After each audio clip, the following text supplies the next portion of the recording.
What if I told you that in just 7 days, you could feel more grounded, less stressed, and more alive than you have in years?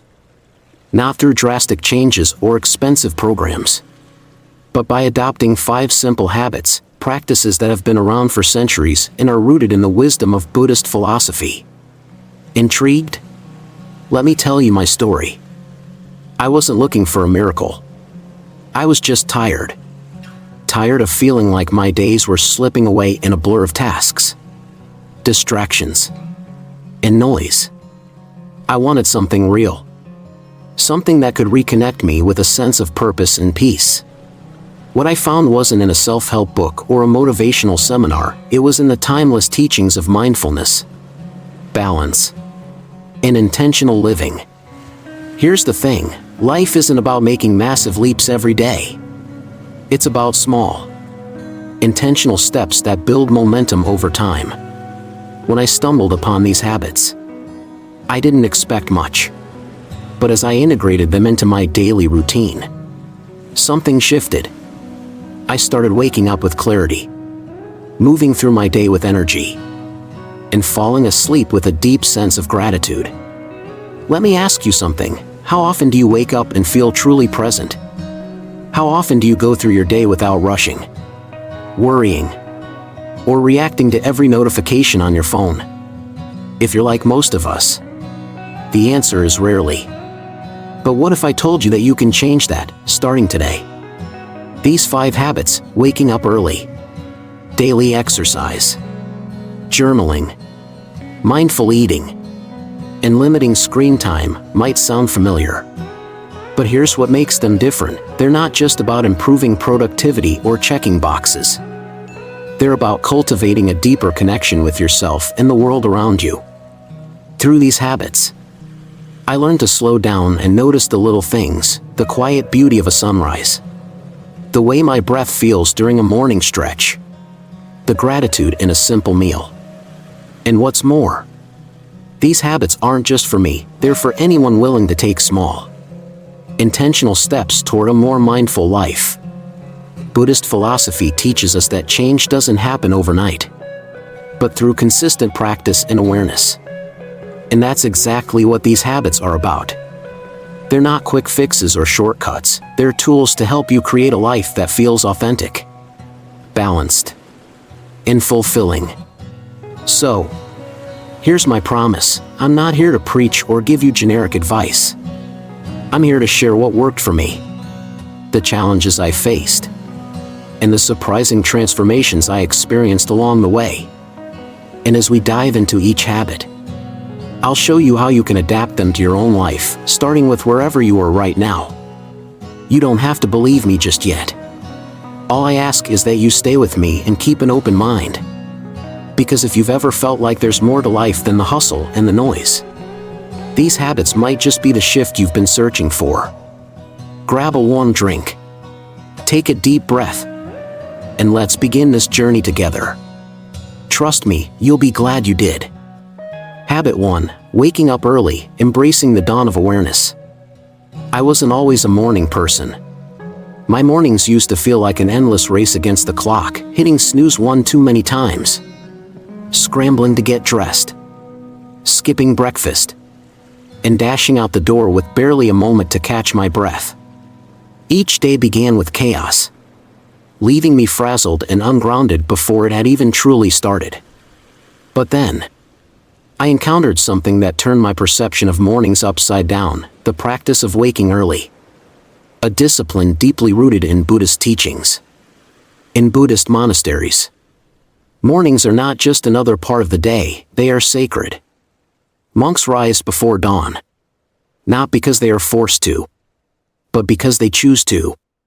This choice stems from a commitment to mindfulness, to setting an intentional tone for the hours ahead. The pre-dawn quiet becomes a canvas for meditation, chanting, and reflection, allowing them to cultivate a clarity and compassion that guides their actions.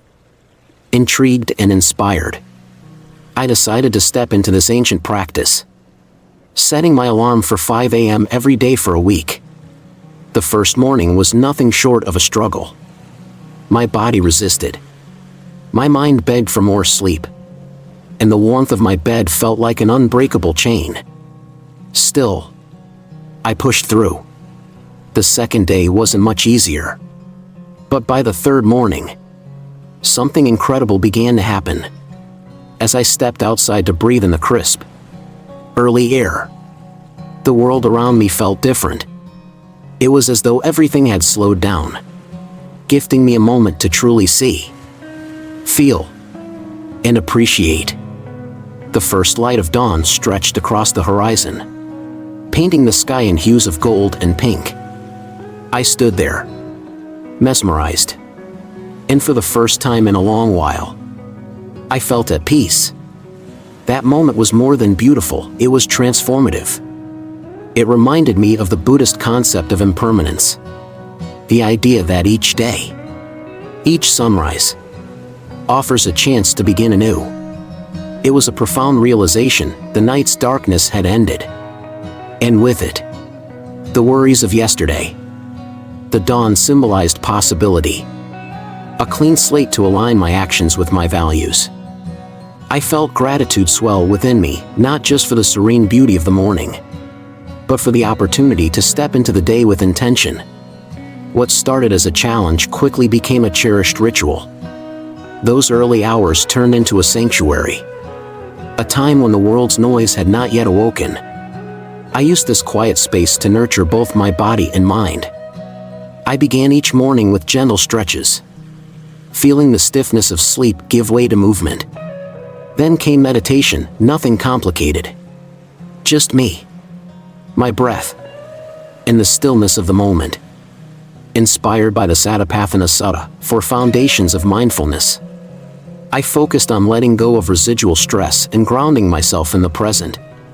Each breath felt like a thread stitching together a tapestry of calm and clarity. One particular morning stands out vividly in my memory. The air was cool, and the sky was still dark when I stepped onto my balcony. Slowly, as the minutes passed, the darkness began to soften, giving way to streaks of color. Watching the transformation was like witnessing life itself unfold. In that moment, I felt a deep connection to nature, to the cycle of time, and to myself. It was as though the universe was gently reminding me of the simplicity and beauty that exists when we slow down and pay attention. The changes didn't stop there. These quiet mornings set the tone for my entire day. Instead of rushing through tasks, I approached them with focus and purpose. I found myself more patient, more thoughtful in my actions and decisions. Waking up early wasn't just about having extra time, it was about creating space to breathe, to think, and to prepare. It became a way to take control of my day rather than being swept away by it. But perhaps the most profound realization was this: waking up early isn't about perfection. It's not about becoming a productivity machine or ticking off every item on a to-do list. It's about presence. It's about reclaiming time for yourself. Time to reflect on what truly matters and to approach life with intention. For me, those early hours became a practice of mindfulness in action, a way to honor the day ahead and my place within it. The beauty of this habit lies in its simplicity. You don't need to overhaul your entire routine or sacrifice hours of sleep. Start small. Set your alarm just 15 minutes earlier than usual and gradually build from there. Use that time to do something that grounds you, whether it's stretching, journaling, meditating, or simply enjoying the stillness with a cup of tea. The key is not to rush, but to savor. To let those early moments shape your mindset and prepare you for the day's challenges. Through this practice, I learned that mornings hold a power I had long overlooked. They are a gateway, a chance to greet life with open eyes and an open heart. Each sunrise reminds us that we have another chance to live with purpose, to embrace the present, and to make each day a little more mindful than the last. What began as a struggle became a gift, one that continues to transform not only my mornings but my entire life. Habit 2: daily exercise, honoring the body as a temple. After embracing the quiet magic of waking early, I realized there was something else that needed my attention, my body. While my mornings now began with intention and mindfulness, my physical health still felt like an afterthought, a secondary priority overshadowed by the demands of daily life. Then, I remembered something profound from Buddhist teachings: the body is not merely a tool to carry us through life. It is a temple, a vessel that supports our journey towards spiritual and mental clarity. Neglecting it, I realized, would mean neglecting a crucial part of myself. Initially, the idea of tying exercise to spirituality felt unfamiliar. Isn't exercise just about burning calories or building muscle? But Buddhism teaches that everything we do can be infused with mindfulness and intention, and caring for the body is no exception. With this perspective in mind, I committed to moving my body for just 20 minutes a day. It wasn't about hitting the gym or chasing unrealistic fitness goals. It was about honoring my body as a temple, as a gift. The first few days were humbling. My muscles protested. My energy lagged. And the excuses came pouring in. I'm too tired. I don't have time. Maybe tomorrow. But then I remembered the Buddha's teaching: to keep the body in good health is a duty, otherwise we shall not be able to keep our mind strong and clear. This wasn't just about physical strength, it was about creating a foundation for mental resilience and spiritual growth. So, I laced up my sneakers and pushed forward, one step at a time. By the fourth day, something shifted. My body, though still adjusting, began to feel lighter, more capable. My mind, too, started to clear. One particular morning stands out vividly. It was crisp and cool. The kind of weather that wakes you up before you've even started moving. As I jogged through the park, the rhythmic sound of my feet meeting the pavement became a steady drumbeat, mirroring the cadence of my breath. In those moments, everything else faded away: the to-do lists, the worries, the noise of daily life. All that remained was me, the path ahead, and the gentle sway of the trees in the breeze. It was as if the world itself was breathing with me, reminding me of impermanence and the beauty of being present. This simple act of running transformed into a moving meditation. Each step grounded me in the here and now, and with every breath, I felt more connected to the world around me. It wasn't about how fast or how far I went, it was about the act of being fully alive in that moment. On other days, my movement took a quieter form: yoga. What began as a series of awkward stretches quickly became something much deeper. Yoga taught me to listen to my body, to respect its limits and celebrate its strength. Each pose felt like a conversation between my breath and my muscles, a dialogue of mindfulness and care. The practice wasn't about perfection or achieving the most challenging positions. It was about being present, moving with intention, and finding balance within myself. Through yoga, I discovered a sense of harmony that extended far beyond the physical. What surprised me most was how these 20 minutes of daily movement began to ripple through the rest of my life. My energy levels improved, my focus sharpened, and even my mood lifted. The challenges that once seemed overwhelming felt more manageable, as if the act of caring for my body had unlocked a new reservoir of strength and clarity within me. Exercise was no longer a chore to check off my list. It became an act of gratitude, a way to honor the gift of a healthy, capable body. This practice also deepened my understanding of interconnectedness, a core principle of Buddhist philosophy. Just as the mind and body are intertwined, so too are our actions and their effects.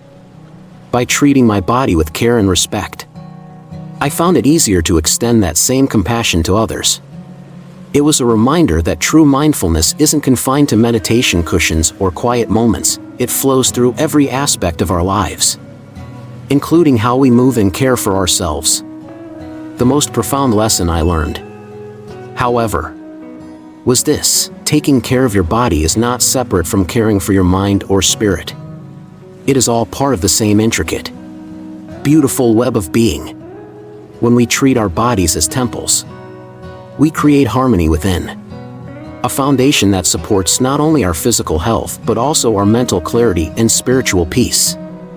Through movement, I found a way to reconnect with myself, a practice that continues to ground me, center me, and remind me of the simple yet profound joy of being alive.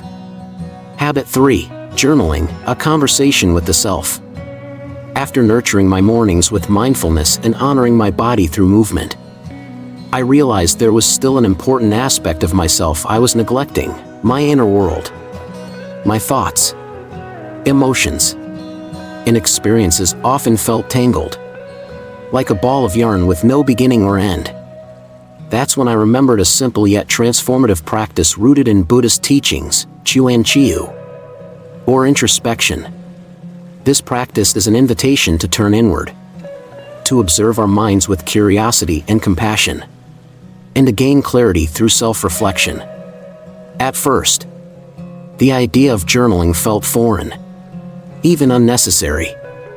Writing down my thoughts seemed like an indulgence I didn't have time for. But I decided to start small. Each night before bed, I set aside just 10 minutes, armed with nothing more than a plain notebook and a pen. Those first nights were awkward. I'd sit there staring at the blank page, unsure of where to begin. My mind raced with thoughts, but none of them felt worthy of being written down. Still, I persisted, and slowly the words began to flow.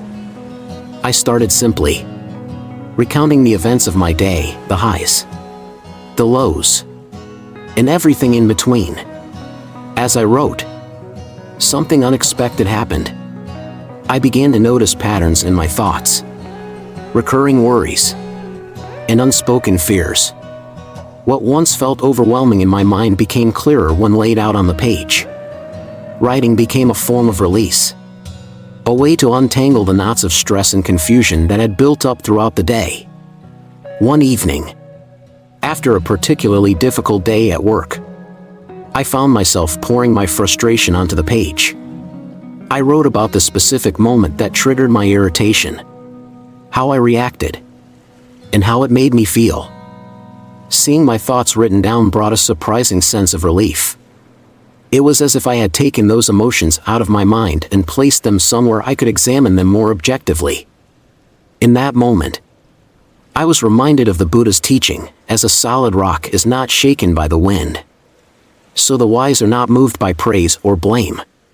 Journaling gave me the distance I needed to see my emotions for what they were, temporary and manageable. As the days went by, my journaling practice evolved. It became more than a space for venting frustrations, it became a space for gratitude. Each night, I made it a point to write down 3 things I was thankful for. Some days, they were big things, like completing a challenging task or spending time with loved ones. Other days, they were small, simple moments: a warm cup of tea, the sound of rain, or a smile from a stranger. One entry in particular stands out to me. I had written about a kind stranger who helped me carry my groceries when I was struggling. Reflecting on that moment reminded me of the interconnectedness of all beings, a fundamental principle in Buddhist philosophy. That simple act of kindness left a lasting impression, inspiring me to pay it forward in my own way. Journaling became more than just a nightly routine, it became a dialogue with myself. Each entry was a mirror, reflecting not only my struggles but also my dreams, strengths, and growth. I began to see patterns in my fears and aspirations, and with each page, I felt a little closer to understanding myself. It wasn't always easy. There were nights when the last thing I wanted to do was confront my thoughts. But each time I pushed through, I discovered something valuable, whether it was a new insight, a moment of clarity, or simply the peace that comes from letting go. Over time, This practice taught me one of the most profound lessons: self-awareness is a form of self-compassion. Journaling is not about writing perfectly or having profound thoughts, it's about showing up for yourself. Creating a space where you can be honest without fear of judgment. It's about accepting yourself in all your complexity, your fears, your dreams, your mistakes, and your triumphs. Through journaling, I also discovered the power of intentional reflection. When I revisited old entries, I could see how far I'd come, how much I'd grown. One entry detailed a presentation I was nervous about. I wrote about my preparation, the butterflies in my stomach, and the relief I felt afterward. Reading those words weeks later reminded me of my resilience and capability. It was a tangible record of progress, something I could hold on to during moments of doubt. Journaling isn't just a practice for those who love to write, it's for anyone seeking clarity, balance, and self-discovery. It doesn't require fancy notebooks or perfect grammar. All it takes is a willingness to sit with yourself for a few minutes each day, to reflect on your journey, and to embrace whatever comes up. Some days, your entries might be filled with gratitude and joy. Other days, they might be messy and raw. Both are valid. Both are necessary. As I flipped through the pages of my journal, I saw a map of my inner world, a record of where I'd been and a guide for where I was headed. Each page was a reminder that growth is not a straight line but a winding path, full of detours, reflections, and lessons.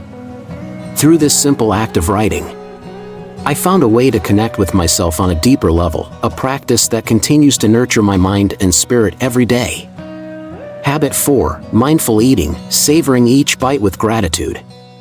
When was the last time you truly tasted your food?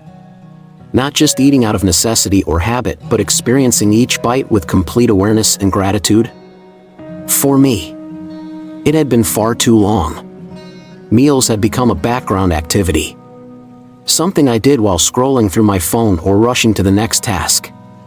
Eating had lost its magic. That changed when I began to explore mindful eating, a practice steeped in Buddhist teachings that invited me to approach food with the same reverence as meditation. In the Satipatthana Sutta, the Buddha speaks of mindfulness in every aspect of life. From walking to speaking to eating. The act of eating, he taught, is an opportunity to nourish not only the body but the mind, cultivating awareness and gratitude with each bite. These words stayed with me, resonating deeply. If eating is an essential part of life, why had I been treating it like a chore? Inspired by this wisdom, I decided to transform my relationship with food. It began with a single, deliberate change. I cleared my table of distractions. No phone, no TV, no multitasking, just me, my meal, and the intention to be present. My first mindful meal was a simple bowl of oatmeal. Sitting quietly felt almost unnatural at first, as though I was breaking some unspoken rule of modern life. But as I took my first bite, I noticed something extraordinary. The creamy texture, the subtle sweetness of honey, and the comforting warmth, all of it came alive in a way I hadn't experienced before. For the first time in years, I truly tasted my food. That moment sparked a realization: eating slowly and mindfully isn't just about appreciating flavors. It's about reconnecting with the signals your body sends. I began to notice the gentle cues of hunger and fullness, things I had ignored for so long. This newfound awareness helped me eat less, not out of restriction, but because I was finally listening to my body. Each bite became an act of respect, a way to honor the nourishment I was receiving.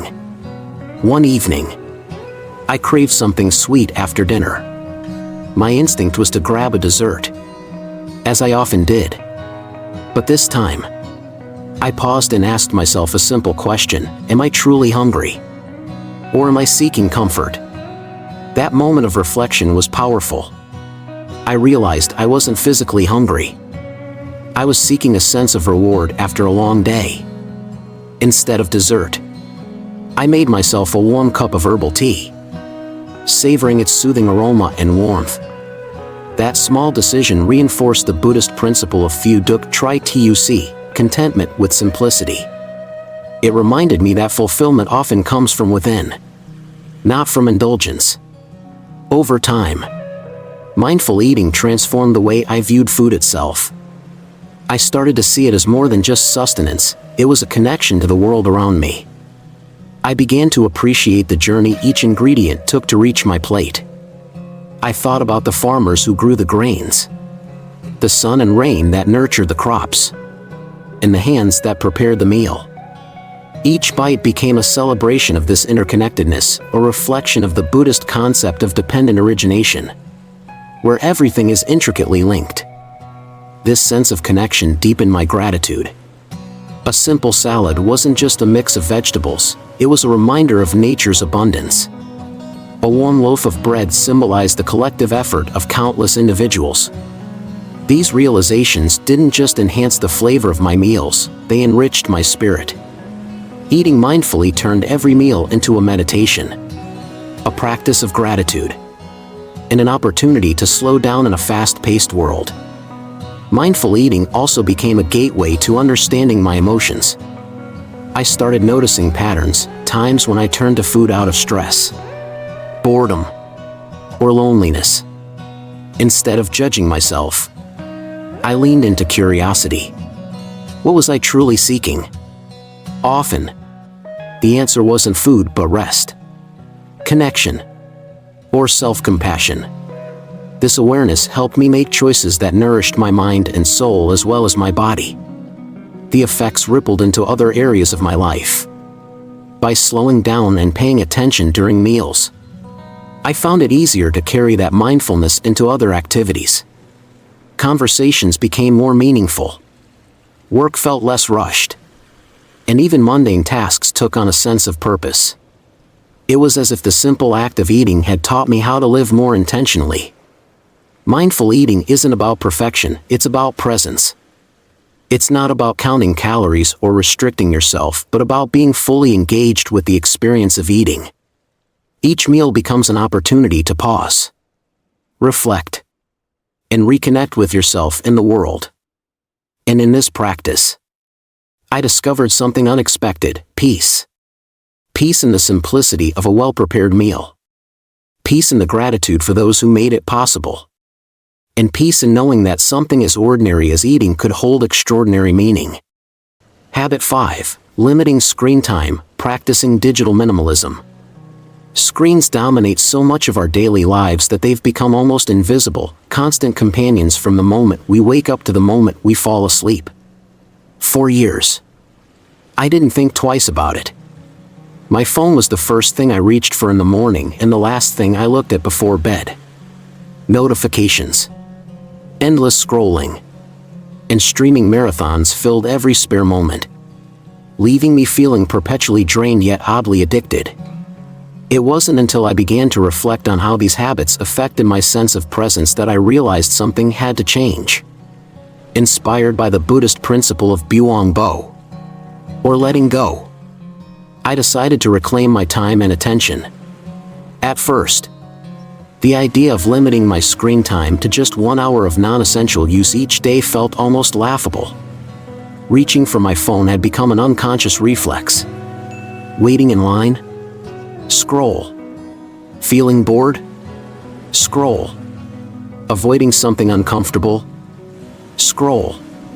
But as I began to observe this pattern with curiosity rather than judgment, I noticed how screens had become my default escape.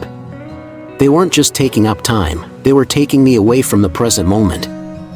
I set a goal, simple but intentional, to cut back and replace screen time with more meaningful activities. The first few days were harder than I expected. I caught myself mindlessly picking up my phone, only to stop and ask, why am I doing this? That pause, though small, was powerful. It reminded me of the Buddha's teaching that awareness is the first step to freedom. Gradually, I began redirecting those moments of idle scrolling towards something more enriching. Instead of reaching for my phone after dinner, I stepped outside for a walk.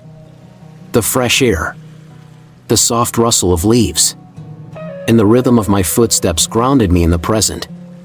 That simple act of walking felt like a meditation in motion, a stark contrast to the passivity of binge-watching Netflix.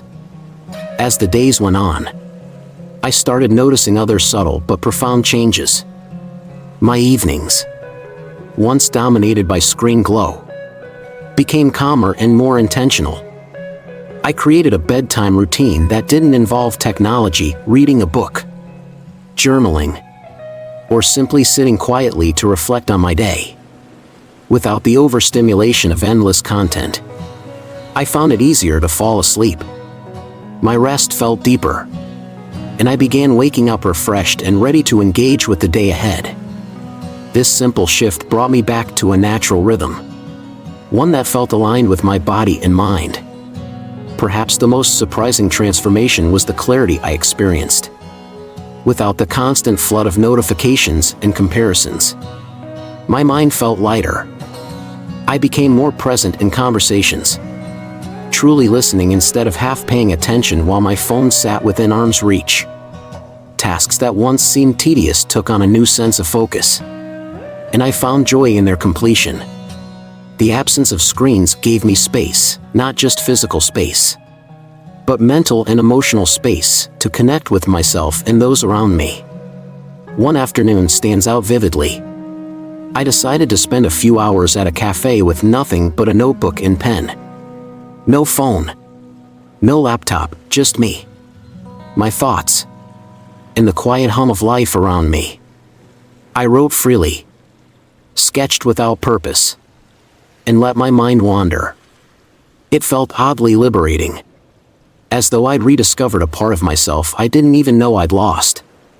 That afternoon was a reminder of what it means to be truly present, to engage with the world in a way that feels authentic and fulfilling. Through this process, I learned that limiting screen time isn't about rejecting technology altogether. It's about setting boundaries and using it intentionally. Technology is a tool, and like any tool, its value depends on how we use it. By creating space away from screens, I was able to re-engage with the things that truly matter: relationships, creativity, and the simple beauty of everyday life. This practice wasn't perfect, and there were moments when I slipped back into old habits. But even in those moments, I found opportunities to reflect. Why was I reaching for my phone? Was I avoiding something? Or was it just a habit? Each time I asked these questions, I came closer to understanding my relationship with technology and, ultimately, with myself. Limiting screen time taught me the power of Buong Bo, letting go of what doesn't serve us to make room for what does. It reminded me that life isn't meant to be lived through a screen. The richness of the world, the depth of our connections, and the quiet peace of simply being present are all waiting for us, just beyond the glow of our devices. By choosing to step away, even for a little while, I found a way back to myself. As we bring this journey to a close, let's take a moment to reflect on the simplicity and depth of these 5 habits. Waking up early, embracing daily exercise, journaling with intention, savoring meals mindfully, and creating boundaries with screens are more than just routines. They are invitations to live with greater awareness and purpose. Grounded in the timeless wisdom of Buddhist philosophy, these practices remind us to approach each day with intention, balance, and gratitude. Life often feels like a whirlwind, pulling us in countless directions. But these habits act as anchors. They gently guide us back to what truly matters: the present moment, our connection to ourselves, and the relationships we nurture. As the Buddha so beautifully taught, the way is not in the sky. The way is in the heart. Each of these habits is a step on the path inward, helping us cultivate mindfulness and presence in even the smallest aspects of our lives. I invite you to try just one of these habits for a week. Choose the one that resonates most with you and commit to it with an open heart. Notice how it feels, not just in your actions, but in your mind and spirit. Perhaps it's the quiet stillness of an early morning or the clarity that comes from journaling your thoughts. Maybe it's the joy of truly tasting your food or the lightness of spending an evening free from screens. Whatever it is, allow it to teach you something about yourself. I would love to hear about your journey. What habit are you trying? How does it feel to incorporate it into your life? Share your experiences in the comments below. Your insights not only inspire others, but also create a space where we can support and learn from one another. This community thrives on shared growth and compassion. And your voice matters. If you found value in this video, I kindly ask you to like it and share it with someone who might benefit from these practices. Your simple act of sharing could spark a meaningful change in someone else's life. And if you haven't already, consider subscribing to the channel.